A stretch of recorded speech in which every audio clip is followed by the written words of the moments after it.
माया healing को हम क्यों सीखते हैं? ज्यादातर लोगों का ये क्वेश्चन होता है। ज्यादातर लोग ये पूछते हैं कि योग माया क्या है। आप लोगों को पता होगा, जैसे नॉर्मल आपने सुना होगा योग माया के बारे में, कि जब वो श्री कृष्ण भगवान का जन्म हुआ था, तब जब उनका जो सातवां पुत्र था वो बदल दिए थे। मतलब कृष्ण भगवान को जब वो आठवां पुत्र, जब श्री कृष्ण भगवान जी पैदा हुए थे, तो श्री कृष्ण भगवान को बदल दिया था।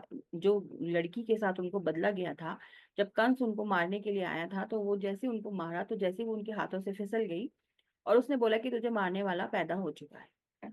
तो वो कहते हैं, मतलब जो भी अगर आप इसके बारे में पढ़ेंगे तो यही है कि वो श्री कृष्ण भगवान जी की बहन थी, और उन्होंने ये आकाशवाणी करी थी कि तेरे को मारने वाला पहले से ही पैदा हो गया है। तो वो योग माया के जरिए ये सारा कार्य हुआ था। वहां पर योग माया ही आई थी, तो इसलिए उनको श्री कृष्ण भगवान की बहन कहा गया है। जब पांडव युद्ध लड़ने के लिए गए थे, तो उनको श्री कृष्ण भगवान ने योग माया मंदिर में भेजा था, और उनसे बोला था कि पहले आप यहाँ पर इनसे प्रार्थना करें। क्योंकि योग माया का अर्थ क्या है? योग माया का अर्थ ये है कि असंभव से असंभव कार्य को संभव करना। तो श्री पांडव लोग वहां पर गए और उन्होंने प्रार्थना करी कि वो इस युद्ध को जीत जाए, और उसके बाद वो इस युद्ध को जीत गए। इसका बहुत बड़ा मंदिर है दिल्ली के अंदर ही, एक ही मंदिर है दिल्ली में, महरौली के अंदर, योग माया मंदिर। ठीक है। तो जो लोग दिल्ली में रहते हैं वो लोग तो इजीली जा सकते हैं, जो लोग नहीं रहते हैं वो भी आ सकते हैं एक बार दर्शन करने के लिए। ठीक है। तो बेसिकली योग माया कैसे क्या?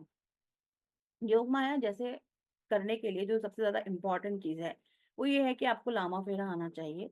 लामा फेरा के एटलीस्ट आपको कम से कम 2 लेवल्स आपको आने चाहिए, क्योंकि 2 लेवल्स के अंदर आपको पता है कि फर्स्ट लेवल में जो सिखाया जाता है वो सिखाया जाता है कि कैसे आपको नेगेटिविटी को, ब्लॉकेज जो है उनको रिमूव करना, और सेकंड लेवल में जो आता है कि व्हाइट लाइट के साथ आपका कनेक्शन करना, इंटरनल लेवल पे आपकी प्यूरिफिकेशन होना।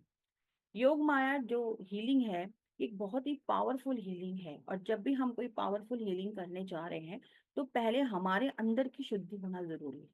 इसीलिए लामा फेरा का ये एक प्रोसेस है। तो उसका पहला लामा फेरा ही होता है। लामा फेरा के एटलीस्ट आपको 2 आपके पार्ट होने जरूरी हैं। जब आप लामा फेरा करते हैं तो इंटरनल क्लीननेस आपकी होती है, तो उसके बाद आप हायर एनर्जीज के साथ अपने आप को कनेक्ट कर सकते हैं। इसके पीछे भी एक लॉजिक है, वो भी हम बाद में बात करेंगे, क्योंकि इसके पीछे का जो लॉजिक है वो यही है कि जितना आप हायर एनर्जी की तरफ जाएंगे उतनी आपकी क्लीननेस होनी जरूरी है। अगर आपकी क्लीननेस नहीं होगी और आप हायर एनर्जी की तरफ जाएंगे तो नेगेटिव एनर्जीज भी आपके साथ कनेक्ट हो जाएगी। तो इसलिए पहले अपनी अंदर की शुद्धि होना जरूरी है। तो इसीलिए पहले इसके जो 2 लेवल्स होते हैं लामा फेरा वो कंप्लीट किए जाते हैं। उसके बाद कई लोग लामा फेरा के बाद भी डायरेक्ट योगा माया करते हैं।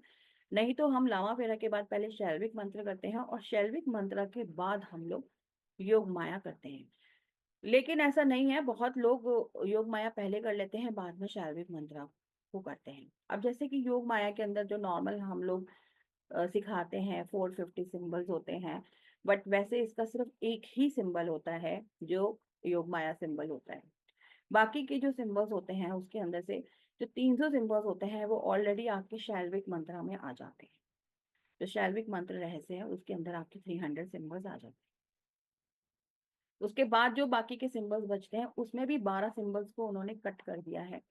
वो इसलिए कट कर दिया है क्योंकि वो 12 सिंबल ऐसे थे कि उसके, अगर आप पॉजिटिविटी के लिए, आप नेचुरल है ना कि हम जो भी काम करेंगे वो पॉजिटिविटी के लिए करेंगे, हम किसी के अच्छे के लिए करेंगे। पर वो 12 सिंबल्स के को इसलिए काट दिया गया है क्योंकि उसमें क्या हो रहा था कि नेगेटिव आप कुछ किसी के लिए बुरा भी मांग रहे थे तो वो बुरा भी मैनिफेस्ट हो रहा था। तो इसीलिए फिर उसको वहां से कट कर दिया गया। तो बाकी के जो सिंबल्स हैं उन सभी का अट्यूनमेंट यहाँ पे दिया जाता है। पर जो एक ही मेन जो होता है वो कॉमन सिंबल है, वो एक ही है योग माया।